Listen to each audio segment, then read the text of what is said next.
여러분 세상 살다 보면 힘들고 어려운 일들 많이 있죠. 내가 의도하거나 의도하지 않았거나 원하거나 원치 않았거나 우리는 참 힘든 순간을 맞이할 때가 많이 있습니다. 그때 우리는 그 힘든 순간 때문에 마음이 참으로 낙심되는 순간들도 있기는 하지만 그러나 대부분의 경우는 우리는 이기고 승리할 수밖에 없습니다. 왜냐하면 저와 여러분에게는 하나님의 주신 놀라운 믿음이 있기 때문입니다. 여러분, 오늘 읽어드린 성경 본문이 이야기하고 있는 내용이 바로 그 이야기입니다. 이스라엘 백성들은 원래 둘로 나누어져 있었습니다. 우리나라처럼 북쪽은 이스라엘, 남쪽은 유다였습니다. 북쪽 이스라엘은 이미 예수님 오시기 721년에 아수르라는 대제국에 의해서 멸망을 받아버렸고, 이제 남한국 유다만 남아있는데 남한국 유다가 자기 형제 나라가 망하는 것을 보면서도 마음에 회개하지 않고 악을 행하고 살 때에 하나님은 예레미야 선지자를 보내서 예수님이 오시기 650년 전에 너희들이 이대로 살면 반드시 망할 거라고 말해줬습니다. 그런데 이 백성들이 전혀 말을 듣지 않는 것입니다. 그래서 주변에 있는 열강을 일으키기 시작합니다. 바벨론이라는 나라가 일어나기 시작합니다. 그리고 그들에게 직접적인 위협이 되기가 시작하죠. 그러니까 나라가 점점 어려워지기 시작할 때에 마음이 불안해지는 것입니다. 그때 예레미야가 선포하는 내용이 바로 이 말씀입니다. 여러분, 두려워하지 마십시오. 하나님은 여러분을 위하여 한 의로운 가지를 예비하셨습니다.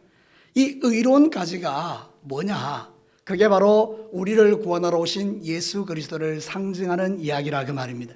그래야 결국 우리도 세상을 살다 보면 우리 마음대로 인생을 살다가 어려움을 당할 때가 있는데, 그때 하나님은 우리를 위하여 한 가지를 준비하시는데 그 가지가 바로 의로운 가지라는 것입니다.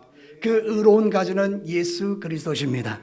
이제 내일이면 우리가 성탄절을 맞이하는데 오늘 밤에 예수님이 탄생하시는 밤이라고 오늘 찬양대에서 영광을 찬양을 드렸지 않습니까? 그러니까 여러분, 이 예수님이 우리를 위하여 이 땅에 오신 것입니다. 그래서 오늘 성탄절을 앞두고 오늘 의로운 가지라는 주제를 가지고 여러분에게 하나님의 말씀을 선포하려고 합니다.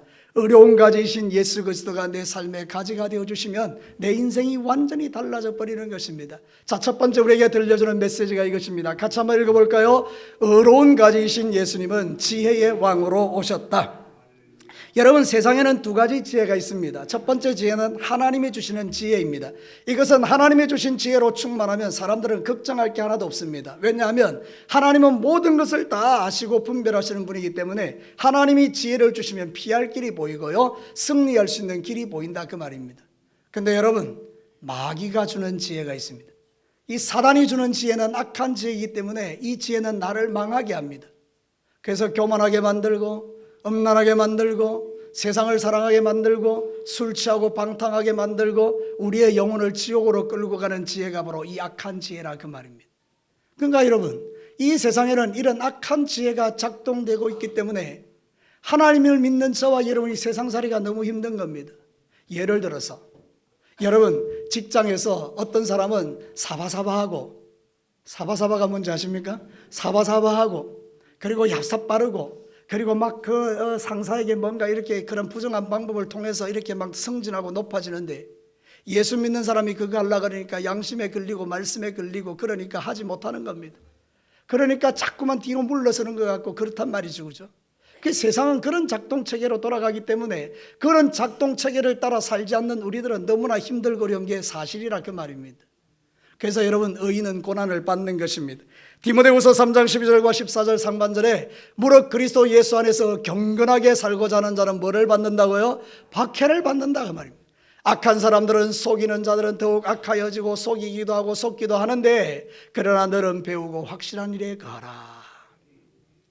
우리가 말씀대로 순종하여 사는 게 쉽지 않습니다. 세상의 방법이 워낙 교모하고 악한 원수마귀가 지배하는 어둠의 세상 속에서 빛으로 살아가기가 쉽지 않다, 그런 뜻이죠. 근데 여러분, 이런 세상을 이기는 비결이 있는데 그게 바로 의로운 가지이신 예수님이 내 안에 계시면 그분이 우리에게 지혜의 왕이 되셔서 우리를 다스려준다, 그런 뜻입니다. 자, 오늘 성경 본문을 한번 읽어보도록 하시겠습니다. 5절 말씀에 보면 이렇게 나와 있죠. 여호와의 말씀이니라, 보라 때가 이르리니 내가 다윗에게 한 의로운 가지를 일으킬 것이라. 같이 한번 읽어볼까요? 그가 왕이 되어 지혜롭게 다스리며 세상에서 정의와 공의를 행할 것이다. 이제 이 지혜로우신 예수님이 의로운 가지이신 그분이 내 속에 들어 왕이 되시면 우리를 지혜롭게 다스려 주신다, 이렇게 이야기해요. 여러분, 지금 우리나라는 윤석열 대통령이 되어서 통치하고 있지만 사람들 마음과 생각이 다 다르기 때문에 정말 골치가 아프고 머리가 아픕니다. 이래도 안 되고 저래도 안 되고 그렇지 않습니까? 근데 여러분, 예수님이 다스리면요, 하나님의 지혜로 다스리기 때문에 공의와 정의가 가득한 세상이 되고, 그러면서 우리의 마음에 주님이 주시는 그 놀라운 은혜가 가득하게 된다는 그런 뜻이고요. 하나님의 지혜가 임하면 이런 세상 속에서도 하나님을 바라보면서 승리할 수 있는 그런 사람들이 될 수 있다고 성경이 말하는 것입니다. 여러분, 놀라운 거 아십니까? 이 지혜롭다는 말 옆에 딱 일자가 하나 있는데, 그 일자 밑으로 내려오면 거기 설명을 해놨는데 형통하다 그렇게 나와 있습니다. 그러니까 여러분, 하나님의 지혜가 우리에게 임하면 우리가 어떻게 되느냐? 이 불의한 세상 속에서 뭐가 된다고요? 형통하게 된다는 거예요. 그 증거가 누굽니까? 요셉입니다. 여러분, 창세기 39장 2절과 3절 같이 한번 읽어볼까요? 여호와께서 요셉과 함께 하심으로 그가 형통한 자가 되어 그의 주인 애굽 사람의 집에 있으니, 그 다음 거요, 그의 주인이 여호와께서 그와 함께 하심을 보며 또 여호와께서 그의 범사에 형통하게 하심을 보았더라. 아멘. 여러분, 하나님의 지혜가 임하면 어떻게 된다고요? 형통하게 되는 거예요. 모든 사람이 볼 때에 저 사람이 하나님과 함께하는 사람이다, 그걸 볼 수 있게 해주신다는 거예요. 그러니까 여러분, 우리가 의로운 가지신 예수님을 믿으면 세상의 지혜는 떠나가고 하나님의 지혜가 임하면서 형통의 삶이 열려진다는 뜻이에요. 요셉이 17살 나이에 종으로 팔려가서 그 나라 말도 모르고 얼마나 힘들고 어려웠겠습니까? 답답하고 앞이 보이지 않고 형제들에게 배반을 당하고 슬픈 날들이 계속하고 아버지가 보고 싶고, 근데 여러분, 그의 마음속에 하나님 사랑하는 마음 품고 주님을 의지하고 신뢰했더니 주님이 그의 주인이 되어주시니까 형통한 역사가 일어났다는 거예요. 얼마나 지혜로운지. 주인이 시키지 않아도 일을 척척 해내고. 아멘 해보시죠. 우리에게 지혜가 임하면요, 직장생활 할 때 막 이 사람 없으면 안 되는 거예요. 세상 사람들은 아까 말했죠, 사바사바하고 올라가는데 그 사람은 별로 신통치가 않아. 근데 이 사람은 뭔가 좀 신비해요. 이 사람한테 일을 맡겨놓으면 너무 일이 잘 되는 거예요. 여러분이 사장 같으면 누구한테 일 맡기고 싶어요? 당연하죠. 그런 사람을 만들어주시는 분이 누구라는 거예요? 예수님이라는 거예요. 의로운 가지이신 우리 주님이 내 속에 계시면 예수님이 그렇게 지혜를 부어주신다, 그런 뜻이에요. 여러분, 우리 인생 살아갈 때에 세상 방법, 세상 지혜가 아니라 하나님이 주시는 지혜와 하나님이 주신 방법으로 세상 살려면 여러분 깨어서 기도하셔야 된다, 그 말입니다. 하나님의 말씀을 사모하고 예배자가 되셔서 들려지는 말씀에 순종하고 살아가면 하나님께서 놀라운 길들을 열어주시는 거예요. 학생들도 마찬가지예요. 여러분의 지혜로 공부할 수 있지만 하나님의 지혜를 주시면요, 훨씬 탁월하게 하나님의 사람으로 경험하고 살아갈 수 있어요. 저는 제가 알아요. 전에도 제가 간증했지만, 여러분, 제가 공부를 하면서 너무너무 힘들고 어려웠는데 정말 열심히 공부하면서 기도를 새벽마다 기도했거든요. 하나님, 좀 공부하는데 도와주시라고. 공부 안 한 지 너무 오래됐고 너무너무 공부가 어렵습니다. 하나님, 이번 시험에서 내가 승리하게 해달라고 계속 기도하고 열심히 공부했는데 코피가 팍 터진 거예요. 그 정도로 제가 열심히 했다는 거예요. 그러니까 여러분, 하나님이 그냥 도와주는 게 아니고요, 우리도 열심히 주님 앞에 하는 거죠. 근데 놀라운 일이 일어났습니다. 시험지를 딱 받았는데 답이 저요 이러는 거예요. 여러분, 이건 나는 경험해보지 않은 사람은 모르는 일입니다. 답이요, 막 저요 이러는 거예요. 1번부터 쫙 풀어나가는데 너무 신나는 거 있죠. 할렐루야. 거짓말 요만큼도 안 하고 우리 학생들 답이 일어나는 경험을 좀 한번 해보세요. 여러분, 그런 거예요. 하나님의 지혜가 임하니까요, 정말 놀랍더라고요. 사랑하는 성도 여러분, 우리가 세상살이 힘들고 고단하고 어렵지만 꼭 공부뿐이겠습니까? 어떤 사업에 막히고 직장에 막히고 어려움을 막히고 가정에 막히고 뭔가 문제가 생길 때마다 우리 인간의 지혜와 방법으로 풀어갈 수 있는 방법이 하나도 없어요. 그래서 하나님 어떻게 할까요? 절망입니다 할 때 하나님께 기도하면 의로운 가지이신 예수님이 내 속에서 당신의 지혜로 통치하고 다스려 주니 길이 보이는 거예요. 길이. 이러면 되겠구나. 사랑하는 성도 여러분, 우리 주님은 이 땅에 이런 소망을 주시기 위해 오셨어요. 그분이 의로운 가지가 되었다는 말이 뭔가, 너를 형통케 하기 위해서 내가 왔다. 여러분, 이제 예수 안에서 여러분 형통하시기를 주의 이름으로 축복합니다. 두 번째 메시지를 한번 들어보겠습니다. 같이 한번 읽어볼까요? 의로운 가지이신 예수님은 평안의 왕으로 오셨다. 여러분, 세상살이 살기 힘들고 어려우면 제일 먼저 깨지는 게 평안입니다. 마음이 불안하고 두렵고 답답합니다. 마귀가 이 땅에 존재하는 이유가 여기 있습니다. 사람의 마음을 불안하게 만드는 것입니다. 여러분, 사람 이야기 들으면 막 불안해집니다. 사람의 표정 보면 막 불안해집니다. 마음에 막 평화가 막 깨지는 거예요. 여러분, 남편 얼굴을 쳐다보니 세상, 뒤에 얘기는 안 하겠습니다. 그 남편 얼굴을 보니 막 마음이 이런데 그때 여러분 평화가 다 깨지는 거예요. 우리의 인생 속에서 원수마귀가 하는 일은 하나님과 멀어지게 만들고 우리의 마음의 평화를 깨뜨리는 게 원수마귀인 거예요. 근데 여러분, 의로움 가지신 예수님이 오셔서 무슨 일을 하시느냐? 우리에게 평화를 주신다. 자, 여러분 성경 한번 보겠습니다. 6절에 한번 보겠습니다. 6절 말씀에 그의 날에는 유다가 구원을 받겠고 이스라엘은 평안히 살 것이다. 제가 설교하기 전에 말씀드렸잖아요. 시작하면서 지금 평안한 때가 아니라니까요. 바벨론이 일어나고 그리고 이제 좀 있으면 나라가 망하게 될 지경이고 왕은 정신을 못 차리고 백성들은 타락하고 거기에 있는 목사님들 제사장들은 전부 다 하나님 앞에 무너져 버리고 소망이 1도 보이지 않는 그 순간 사람들마다 불안이 넘쳐나는 거예요. 민심이 흉흉해지기 시작하는 거예요. 그때 여러분 주님이 말씀하신 거예요. 의로운 가지가 온다. 그때 너희들에게 평안을 줄 것이다. 오늘 시간 여러분의 마음이 평안해지기를 주의 이름으로 축복합니다. 예수님이 이 세상에 오신 이유가 우리에게 평안을 주기 위해서입니다. 여러분, 저도 여러분과 똑같다고 말씀드립니다. 말씀을 선포하고 있지만 저는 도구일 뿐이고 저도 마음에 불안이 많습니다. 저의 마음에도 평안이 깨어질 때가 참 많습니다. 근데 그때 저는 기도하죠. 하나님, 지금 내 마음이 불안합니다. 하나님, 이 불안이 어디에서 왔습니까? 내 죄로부터 온 것이면 주님 죄를 용서해 주시고 마귀가 준 것이면 마귀를 쫓아내시고 하나님 당신의 은혜로 나를 덮어달라고 기도합니다. 놀라운 일들이 일어나죠. 불안은 떠나가고 다시요 불안은 떠나가고 어둠도 사라지고 마음에 알 수 없는 평화가 가득하고 그러면서 찬송이 터지는 겁니다.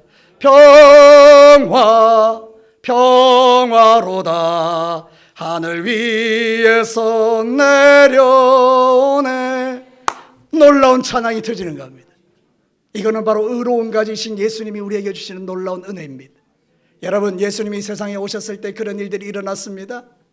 여러분, 천사들이 하늘에서 내려와서 찬송을 드립니다. 누가복음 2장 13절과 14절 보시죠. 같이 한번 읽어볼까요? 홀련히 수많은 천군과 그 천사들과 함께 하나님을 찬송하여 이르되 지극히 높은 곳에서는 하나님께 영광이요 땅에서는 하나님이 기뻐하신 사람들 중에 평화로다 하니라. 놀랍지 않습니까? 예수님이 태어나던 당시에 하늘에는 영광이요 땅에서는 우리에게 뭐가 온다고요? 평화가 임하는 거예요. 여러분, 예수님은 평화의 주님으로 오셨습니다. 지금 이 세상은 불안해요.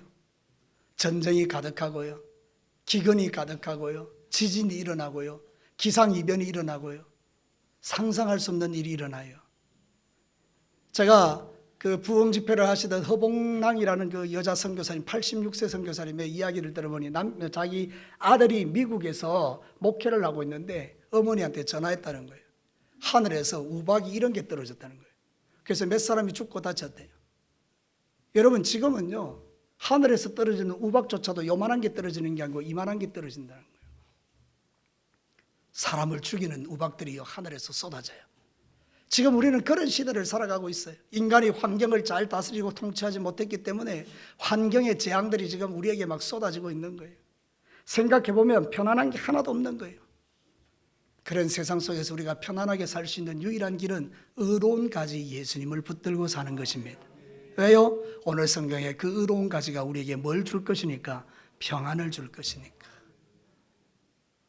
세상 여러분들이 얼굴이 지금 편안한 얼굴로 앉아있지만 속에는 불안함이 가득한 그런 삶을 살아가는 사람들이 많지 않겠습니까? 근데 여러분, 오늘 이 성경은 여러분에게 말합니다. 사랑하는 아들아 딸아, 두려워하지 말라. 내가 너의 평안이다. 이렇게 말씀해 주시는 거예요. 여러분, 예수님이 우리에게 직접 말씀하신 게 있어요. 요한복음 14장 27절 여러분이 좋아하는 말씀인데요, 같이 한번 크게 한번 읽어보십시다. 평안을 너희에게 끼치노니 곧 나의 평안을 너희에게 주노라. 내가 너희에게 주는 것은 세상이 주는 것과 같이 아니하리라. 너희는 마음에 근심하지도 말고 두려워하지도 말라. 할렐루야.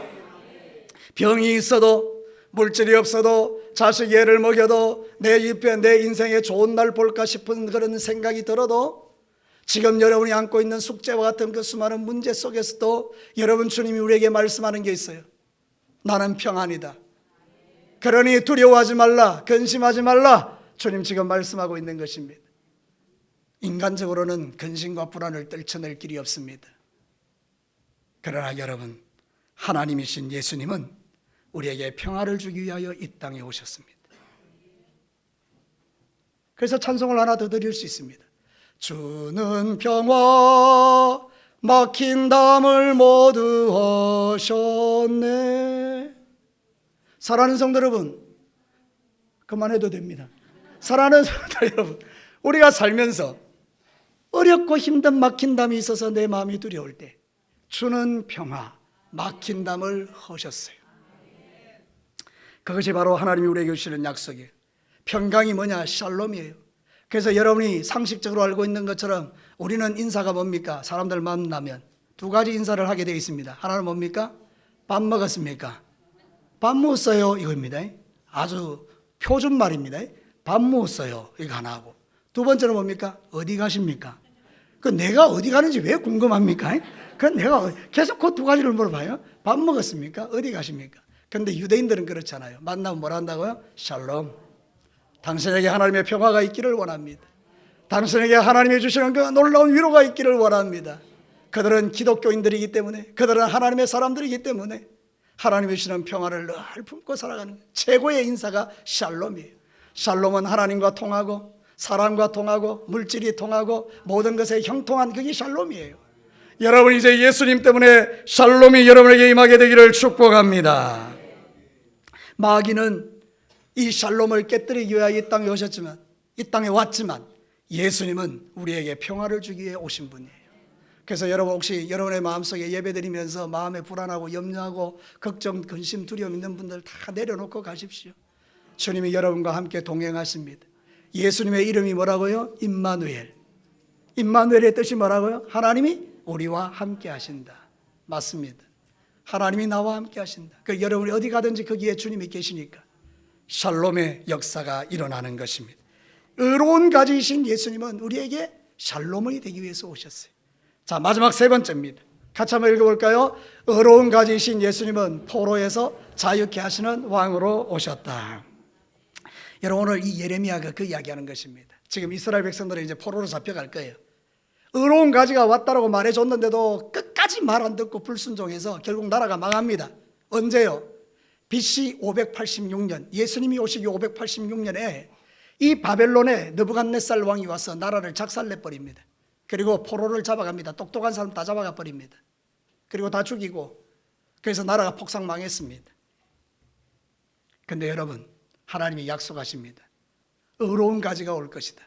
그는 너희들의 포로된 데서 돌아오게 할 것이고 너희를 자유케 할 것이다. 이렇게 이야기해요. 자, 지금부터 집중해서 들어보십시오. 영적 원리를 이야기합니다. 인간이 죄를 지으면 마귀의 포로가 됩니다. 귀신의 종이 됩니다. 여러분, 딴 데 갈 필요 없습니다. 제사 드리는 걸 보면 알 수 있습니다. 우리가 왜 제사 드립니까? 후손들에게 해꾸지할까 봐 잘 보이려고 제사를 드리는 거예요. 조상들이 좀 잘해달라고요. 근데 인간은요, 귀신이 될 수 없습니다. 인간은 죽으면 바로 지옥 가거나 천국 가거나 둘 중에 하나입니다. 그럼 이 귀신의 존재는 뭐냐? 내 조상이 아닌 거예요. 속이는 거죠. 그럼 귀신이 마귀란 말이에요. 그럼 이 마귀가 다스리는 그 영적 세계 속에서 우리를 불안하게 하고 해꾸지할 거라니까. 여러분, 가만히 생각해봐도 한번 보십시오. 귀신을 섬기면 해꾸지 당할까 봐 우리가 하잖아요. 하나님은 우리를 해꾸지하는 분이 아니에요. 하나님 우리를 축복하시는 하나님이에요. 심지어는 자기 아들 예수님을 십자가에 갈기갈기 찢어 죽이셔서 내 죄를 다 가져가시고 누구든지 예수 그리스도를 믿기만 하면 구원 주시는 분이 하나님이에요. 그러면 내가 해꾸지 당할까 봐 귀신을 섬기는 것보다야 나를 이렇게 멋지게 축복하시는 하나님을 믿고 예수님을 믿는 게 훨씬 지혜롭지가 않습니까? 여러분, 하나님은 만왕의 왕이고 만주해주고 모든 신들 위에 신이기 때문에 하나님이 제일 높으신 분이에요. 그래서 여러분, 영어 성경을 보면요, 하나님은 대문자 God, 귀신은 소문자 God 달라요. 유일하신 하나님 대문자 G로 표시해서 그분만이 이 세상의 유일한 창조적이고 주권자이기 때문에 그분이 다스리고 통치하는 인생들에게는 하나님께서 포로된 자를 자유케 하신다는 거예요. 귀신으로부터 자유케 한다는 거예요. 사랑하는 성도 여러분, 그래서 우리가 하나님 믿는 게 최고의 축복이에요. 이왕이면 가장 높은 신을 믿어야 되지. 사랑하는 성도 여러분, 그래서 우리가 이 땅의 삶을 살아가는 날 동안에 주께서 약속하신 게 새 언약이에요. 오늘 성경의 본문에 보면 여러분들이 참 이해가 안 되는 말씀이 있어요. 한번 보시기를 바랍니다. 자, 여러분 성경 본문 오늘 보겠습니다. 8절 말씀 한번 보겠습니다. 7절 8절 7절 8절을 한번 보겠습니다. 그러므로 여호와의 말씀이니라, 보라 날이 이르리니 그들이 다시는 이스라엘 자손을 애굽 땅에서 인도하여 내신 여호와의 사심으로 맹세하지 않고. 이거 한번 보십시오. 하나님께서 애굽 땅, 그 종되었던 곳에서 이스라엘 백성들을 출애굽시켜 주실 때 하나님이 맹세하신 게 있어요. 내가 너희들을 끄집어내 줄 것이다. 그 맹세로 이제 맹세하지 않겠다는 거예요. 그럼 두 번째 맹세가 있지 않겠습니까? 그 다음에 이게요, 이스라엘 집 자손을 북쪽 땅 그 모든 쫓겨났던 나라에서 인도하여 내신 여호와의 사심으로 맹세하실 것이며 그들이 자기 땅에서 살리라. 예, 두 번째 맹세예요. 그 첫 번째 맹세의 약속은 구약이고요, 두 번째 맹세는 신약이에요. 그래서 성경이 두 개로 나눠져 있는데 구약과 신약으로 나눠져 있는 거예요. 구약은 우리에게 오시는 예수님을 이야기하지만 신약은 오신 예수님을 말해요. 좀 어렵죠? 근데 여러분, 이 신약에서 약속하는 게 뭡니까? 네 모든 죄가 용서받았다. 예수님이 네 모든 죄를 십자가에서 끝내줬다. 그러므로 너는 이제 예수만 믿으면 구원받고 제사함 받고 하나님의 자녀가 되어 이 땅에서 원수 마귀에게 질질 끌려다니지 아니하고, 이제는 네가 마귀를 예수 이름으로 명령하면 마귀가 떠나가고, 질병에게 예수 이름으로 명하면 질병이 떠나가고, 이런 놀라운 능력을 누리게 되었다라고 약속하지 않습니까? 이걸 새 언약이라고 합니다. 히브리서 8장 8절과 9절 상반절에 그들의 잘못을 지적하여 말씀하시되 주께서 이르시되 볼지어다 날이 이르리니 내가 이스라엘 집과 유다의 집과 더불어 뭐를 맺으리라? 새 언약을 맺으리라. 또 주께서 이르시기를 이 언약은 내가 그들의 열조와 손을 잡고 애굽 땅에서 인도하여 내던 날 그들과 맺은 언약과 같지 아니하더라. 여러분, 이스라엘 백성들이 출애굽했을 때에 맺은 언약은 십계명입니다. 율법. 시내산 밑에서 모세가 돌판 두 개를 들고 와서 제1은 너희는 하나님만 섬겨라, 제2는 우상 숭배하지 마라, 제3은 하나님의 이름을 망령되이 일컫지 마라, 제4는 안식일을 기억하여 거룩히 지키라, 계명을 주셨잖아요. 그런데 여러분, 이제 이것으로 언약을 맺지 않으시고 이 언약을 다 이루신 예수님의 십자가 언약으로 우리를 새롭게 하신다는 거예요. 우리는 율법을 지킬 능력이 없는 자입니다. 자, 여러분들에게 제가 한번 물어볼게요. 정직하게 한번 대답해 보십시오. 여러분들 가운데 살면서 나는 단 한 번도 거짓말하지 않았다. 니 나중 갈 때 나 말아. 여러분, 세상에서 죄 없는 사람 아무도 없어요. 우리가 스스로 뭐 노력을 해도 아무리 이 죄를 용서받을 수 없어요. 근데 새 언약, 예수님이 나의 과거, 현재, 미래의 모든 죄를 다 십자가에 못 박아 버리시고 예수 믿으면 구원받는 이 축복을 저와 여러분에게 주셨다. 이게 바로 새 언약이라는 거예요. 그래서 로마서 8장 1절과 2절에 못 박아둔 약속이 하나 있습니다. 크게 한번 읽어보겠습니다. 그러므로 이제 그리스도 예수 안에 있는 자에게는 결코 정죄함이 없나니 이는 그리스도 예수 안에 있는 생명의 성령의 법이 죄와 사망의 법에서 너를 해방하였습니다. 믿으시면 아멘입니다. 자, 여기 앉으신 분들 중에 이해가 안 되는 분들도 있을 수 있겠지만 간단하게 말해서 이것입니다. 이제 오늘 밤에 태어나신 예수 그리스도, 2000년 전에 태어나신 그 예수 그리스도가 우리에게 뭘 약속하셨느냐? 새 언약을 약속했는데 죄와 사망의 법에서 생명의 성령의 법이 너를 해방시켜줬다. 이제 우리는요, 마귀와 상관없어요. 귀신과 상관없어요. 우리는 이제 귀신 따위는 발로 밟아 이길 수가 있어요. 그러니까 여러분, 이게 축복이라는 거예요. 얼마나 감사합니까? 마귀를 두려워하지 않을 수 있는 능력. 사람들은 귀신이 두려워서 벌벌 떨지만 그 따위에 무서워하지 않을 수 있는 이 놀라운 축복을 저와 여러분에게 주셨다. 그게 바로 예수님이 이 땅에 오신 것이고 그분이 나의 의로운 가지가 되어주실 때 이 일들이 일어난다는 거예요. 여러분, 예수님은 의로운 가지로 이 땅에 오셨어요. 그분이 나에게 이 모든 묶임과 매임을 풀어주셨어요. 자유케 해주셨어요. 여러분 이제 더 이상 마귀에게 속아서 질질 끌려다니지 마시고 예수님 꼭 붙들고 천국 가는 그날까지 이기고 또 이기시는 여러분 되시기를 축복합니다. 말씀을 마치겠습니다. 여러분 내일 성탄절입니다. 자, 오늘 우리가 이 말씀을 또 듣습니다. 예수님은 이 땅에 의로운 가지로 오셨어요. 그 의로운 가지이신 예수님이 뭐 해주는 겁니까? 첫 번째는 지혜로 우리를 다스려 주세요. 세상 지혜가 아니고 하나님의 지혜로. 그래서 우리가 어디로 가야 될 바를 알지 못할 때 이 길이 길이라고 가르쳐 주시는 그 지혜를 우리에게 주시는 거예요. 두 번째는 무엇입니까? 평안의 왕으로 오셨기 때문에 우리에게 평안을 주시는 거예요. 이 예수는요, 우리의 마음에 너무너무 좋은 걸 주시는 거예요. 그리고 세 번째는 그분이 우리의 묶이고 매임을 풀어내시고 포로된 자를 자유케 하셔서 이제는 원수 마귀 따위는 두려워하지 않는 그런 인생으로 살게 하신 거예요. 여러분 이제 여러분 예수를 믿으려면 똑바로 믿으시고 그 예수 딱 붙들고 흔들리지 않는 우리 모든 성도들이 되시기를 주의 이름으로 축복합니다. 우리 같이 한번 기도하겠습니다.